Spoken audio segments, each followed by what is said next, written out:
Hey, this is Chris, but my friends call me Stones. Thanks for checking out my channel, and thanks for checking out my latest video. It was kind of a bad weekend, to be honest about it.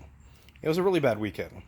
It is now Saturday. I didn't record anything on Thursday or Friday because Thursday I went out looking for yard sales and garage sales and didn't find a thing to buy. Now, I've said before in the past, I don't expect much on Thursdays because Thursdays is kind of a bonus day. It's a day where I hope to find stuff. But I really look for stuff Fridays and Saturdays, and I didn't find anything at all, which is odd even in the considering the circumstances. I normally find at least something, and I didn't find anything on Thursday, but I was still okay with that. And then I went out Friday, and I only found one thing. I went to a lot of yard sales and garage sales and only found one thing. Came home a little disappointed, a little frustrated. And as soon as I get home, I get a message from eBay about a refund return request that had been going on for a month. And someday I'll have to tell the whole story on this, but what this person pulled off on me was a complete scam, completely wrong, and it went back from open case, dispute, close the dispute, dispute again, and went on for a month, and finally eBay favored the buyer, refunded the buyer, and gave them a 100% refund, despite everything that this buyer admitted to doing wrong, despite doing everything that eBay told them not to do. It was a no returns purchase to begin with. There was nothing wrong with it. They used it. It was a new item, and now it was used. They returned it to me anyways, and somehow they won this whole battle. And I don't get it. I spent an hour on the phone with eBay and tried recording the conversation. I screwed up. I was going to post that as a video, and I messed up. But my last ditch effort is to contact eBay for business, which I have never done that before because I don't worry about negative feedback and other things. And when I went to sign up for my first ever Facebook account, I've never been on Facebook. Ask my friends and my family. I've never been on Facebook because I do not like the social media platform. I think it sucks, and I've always been against it, but I finally agreed to sign up for it just so I can contact eBay for business. And Facebook claims that I had an account that they suspended for some sort of activity, and I can't use it. Well, I never had it, so I don't get that. So I'm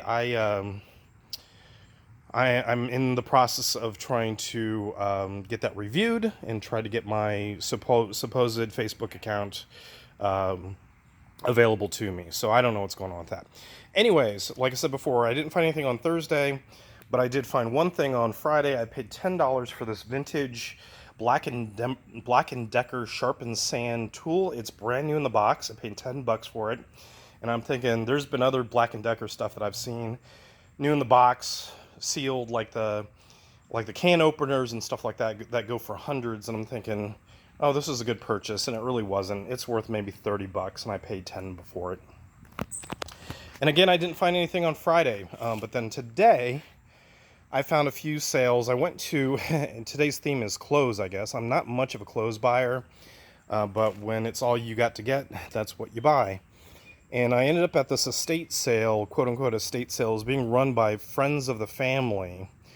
And it's pretty much everything was for sale, and it was garage sale prices, yard sale prices. It seems like I've been running into a lot of that lately, which is fine. It's great. And this house was just filled with stuff. But really all I could find was clothes. So I paid $45 for everything that you see here. There's a couple pieces at the end that actually weren't from this estate sale, but I guess this thing had started on Friday when I claimed that I couldn't find anything, but I didn't see any signs at the time when I passed that area of town. I didn't see any signs for it. Maybe I missed it. Maybe I was driving through too early. I don't know. But I paid $45 for everything here.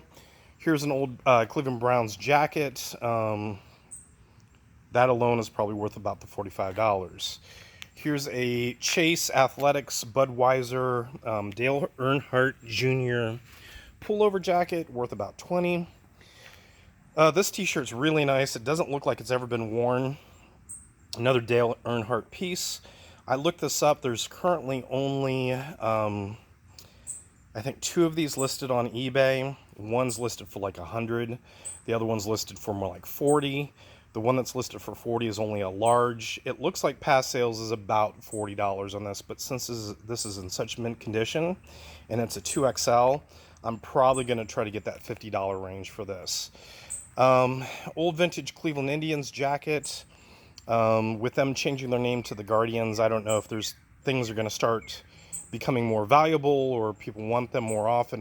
There's a lot of stuff out there, of course. So, but for $45 total, I can't complain. This is an old Wadsworth Letterman's jacket. I went to Wadsworth High School. I might keep this for myself, just cause, and that look is in right now.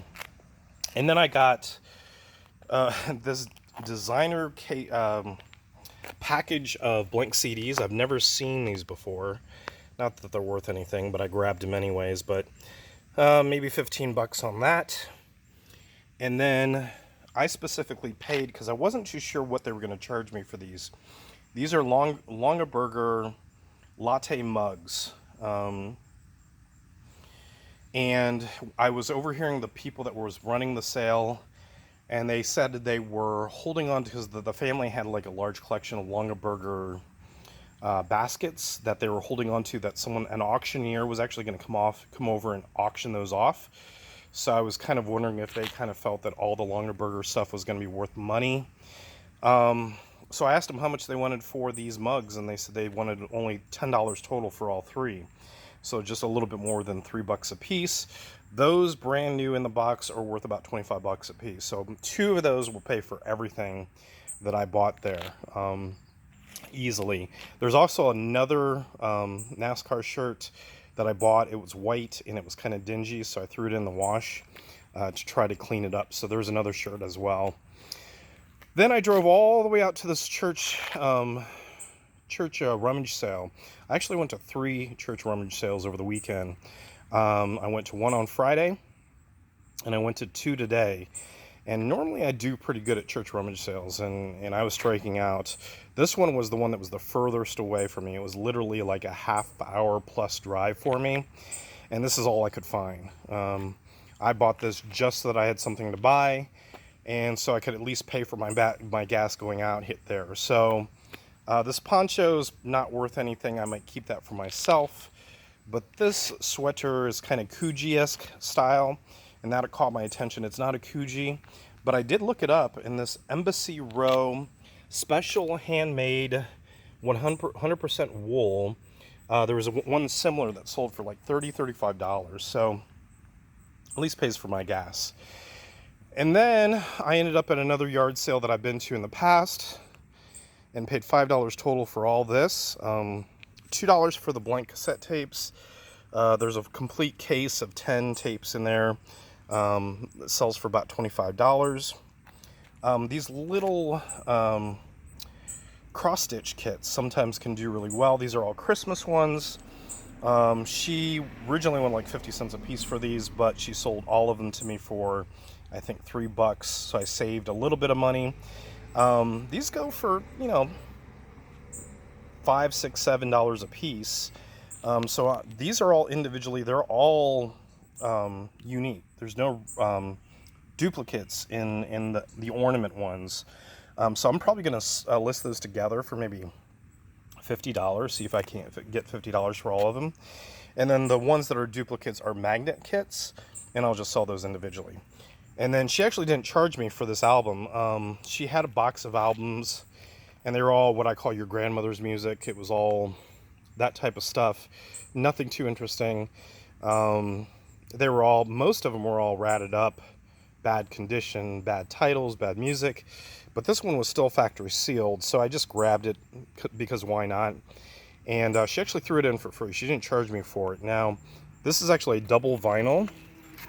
There's 2 vinyls in there, and it looks like it says it's a Columbia Record Club exclusive.